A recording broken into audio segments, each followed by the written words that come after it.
The butterfly effect theory suggests that because of a very small action, very big results and events might occur.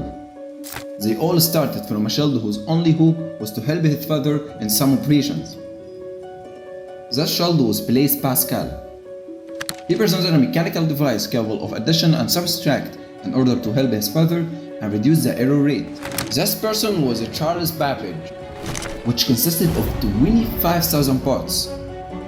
Its weight could have reaches for tons, and this is a reason why Ada Lovelace is considered the first programmer in history. And batches were collected from it and entered into the tabulating machine, which emerged from the German side, the Enigma machine. And based on this result, decryption became possible given the initial probabilities, since the start and the end of each function are the same. It's possible to connect these wires together and start testing applying voltage in the circuit. There was an operating system from the MS-DOS system and later to iPhone OS 1, what was later called iOS.